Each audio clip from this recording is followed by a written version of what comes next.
Bonjour à tous, je suis Céline Colucci, déléguée générale des Interconnectés, association Réseau des territoires innovants. Nous sommes une association qui a été créée il y a une dizaine d'années par la DCF et France Urbaine, qui représente l'intercommunalité des grandes villes françaises.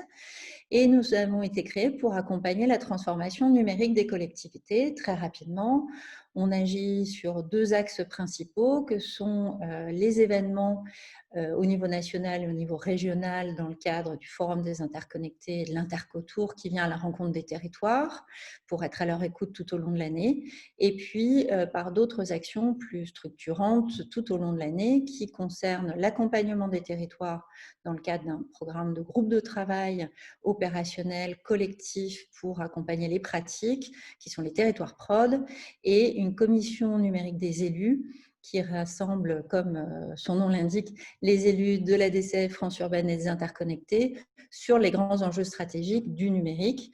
Et nous sommes de fait également donc, une interface de dialogue avec l'État dans les différentes cellules de concertation sur ces sujets de transformation numérique pour les collectivités.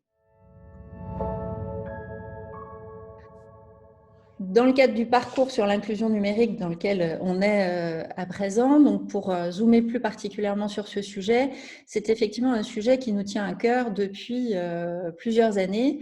Nous avons été invités dès le démarrage de la stratégie nationale à participer à la réflexion sur le plan d'action porté par le secrétariat d'État au numérique. Et donc, nous avons été parmi les rapporteurs de cette stratégie, dont je dois souligner d'ailleurs la qualité du travail.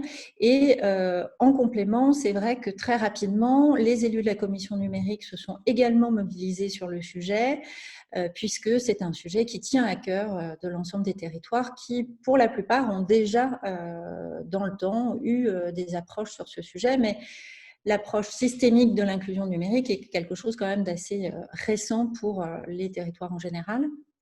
Et donc, un fort engouement des élus sur ce sujet qui ont créé donc, une sous-commission ad hoc pour travailler sur ces questions d'inclusion numérique. Et dans le cadre de ces réflexions, ils ont abouti à la rédaction d'un manifeste qui permet de pointer finalement les éléments complémentaires qui seraient à travailler à côté et main dans la main avec la stratégie nationale. Et ce manifeste qui a pour nom « Agir contre l'électronisme » a pour vocation de mettre autour de la table l'ensemble des forces vives des territoires pour pouvoir lutter contre ce problème d'électronisme, et notamment pointait deux aspects, on y reviendra je pense tout à l'heure, qui étaient d'une part l'aide à la formation des agents d'accueil et autres aidants sur le territoire, et aussi un manque de coordination et de gouvernance locale qui viendrait outiller finalement l'action locale au plus proche des habitants en complément de cette action nationale. Donc ça a été une pierre très importante du dispositif. En parallèle de cette mobilisation vraiment des élus, on a également depuis 2 ans un groupe de travail opérationnel, donc un territoire prod sur l'inclusion numérique qui lui rassemble une quinzaine de collectivités. Cette fois-ci, c'est plutôt dans les services qui mettent en œuvre des stratégies sur le terrain et qui mettent en commun du coup leur manière d'agir, les outils, en lien très proche aussi, là encore, avec les interlocuteurs nationaux de SONUM, l'ANCT et le secrétariat d'État au numérique. Dans le cadre de cette réflexion sur les gouvernances locales, on a eu donc une demande auprès, donc les élus de la commission ont demandé à ce qu'une initiative puisse être prise pour non seulement rassembler les acteurs, mais aussi mettre en commun les moyens financiers à l'échelle du territoire.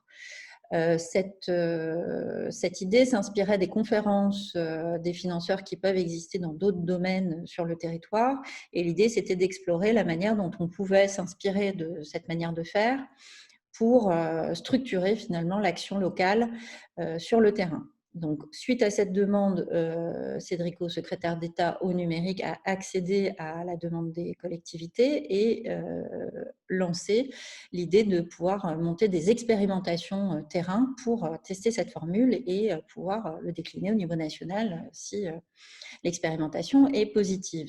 Donc l'idée, c'est d'une part de réunir l'ensemble des acteurs du territoire sur cet enjeu commun de l'inclusion numérique. Donc quand on dit l'ensemble des acteurs, il y a évidemment un portage initial par un acteur institutionnel qui peut être à minima une PCI, donc une intercommunalité, mais aussi un département ou plusieurs acteurs communs. L'idée, c'est simplement d'être sur une échelle de projet qui soit suffisamment proche des personnes pour pouvoir avoir une action ciblée, mais également cohérente pour pouvoir réunir l'ensemble des acteurs et des parties prenantes pertinents.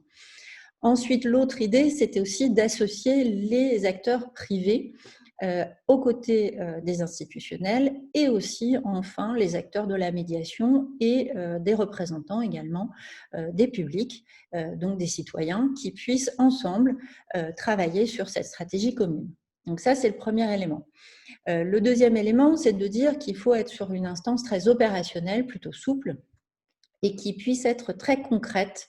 Donc l'idée, c'est de pouvoir mettre tout le monde ensemble autour d'un diagnostic commun qui puisse être le plus objectif possible, de manière à pouvoir quantifier l'effort à fournir pour pouvoir répondre aux besoins des personnes les plus en difficulté du territoire, de pouvoir cibler également les actions et que l'ensemble des forces se mettent ensemble pour répondre à ces problématiques communes dans un plan d'action défini ensemble. On imagine très bien aussi que cette dynamique commune puisse aider à rationaliser également le déploiement d'outils tels que le pass numérique, puisqu'on sait très bien qu'il y a aujourd'hui, parfois sur les territoires, plusieurs acteurs qui ont fait des demandes de pass numérique sans forcément avoir toujours pris le temps de coordonner leur action. On imagine évidemment que ce sera plus utile et plus efficace si les acteurs se mettent d'accord pour une diffusion, voire pour mettre en commun des achats de passes à l'échelle d'un territoire complet. Donc voilà un peu sur le premier point. Si on avance sur la partie opérationnelle, on imagine évidemment une conférence plénière qui réunisse tout le monde sur les grands objectifs, mais aussi ensuite un dispositif qui permette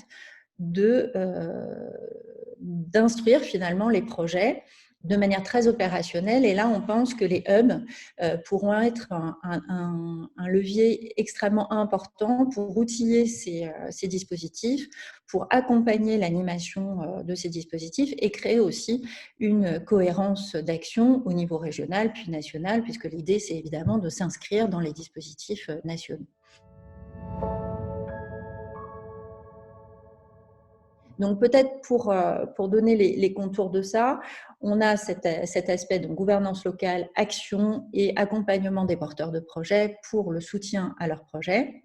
Mais l'idée aussi, et je l'ai dit rapidement, c'est de pouvoir embarquer, et ça c'est assez nouveau, les acteurs privés en même temps que les acteurs institutionnels.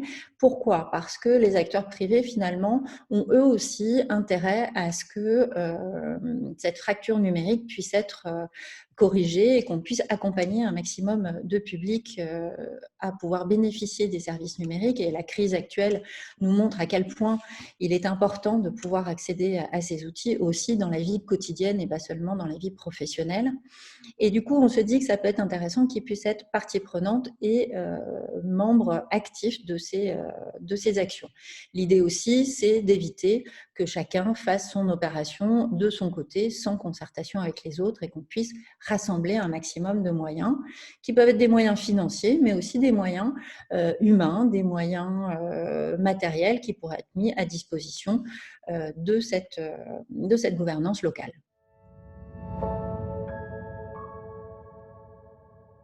Un point important de cette dynamique, c'est évidemment d'avoir également un diagnostic commun pour baser cette stratégie sur des éléments très concrets et de pouvoir aussi évidemment mesurer dans le temps la capacité du dispositif à répondre aux besoins sur lesquels chacun se sera accordé.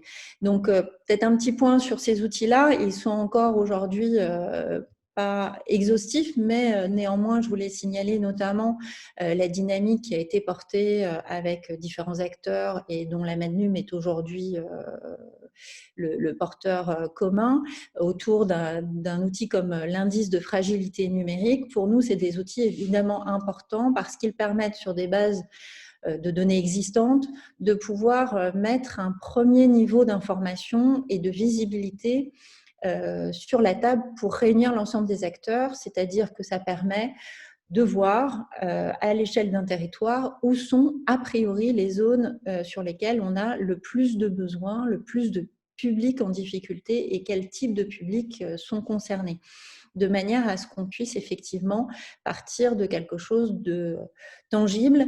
Et évidemment, ce sont des indices statistiques au départ, mais qui peuvent être vérifiés ensuite dans la pratique pour lancer vraiment le travail.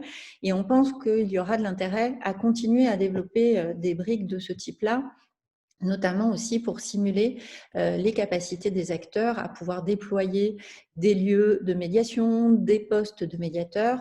Et on pense que de ce côté-là, il y a un fort travail à continuer au niveau collectif, au niveau national, pour avancer sur ces sujets.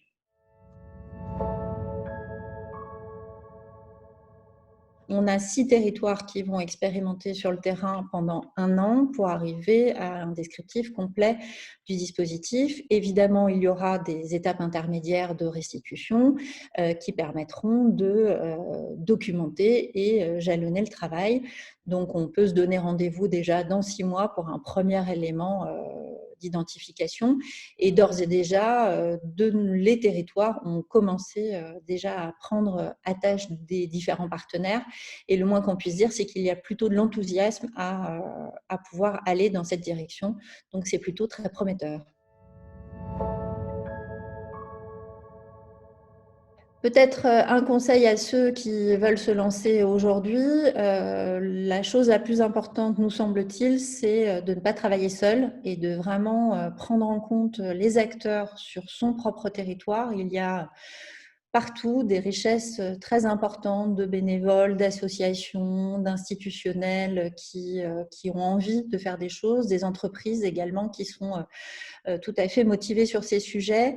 Donc ça, c'est le premier point. Ne pas hésiter non plus à aller toquer à la porte des différents interlocuteurs qui existent.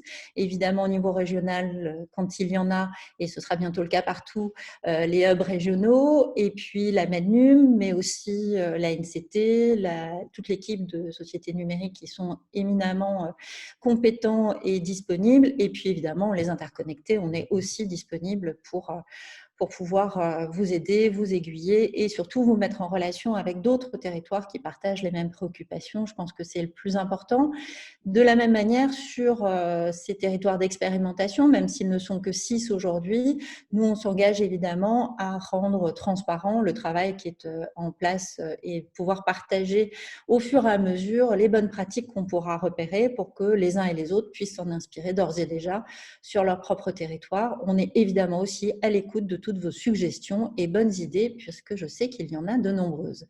Voilà, en espérant que ces quelques éléments pourront être utiles, on est évidemment à votre disposition et on rendez-vous dans 6 mois à minima pour un premier point d'étape.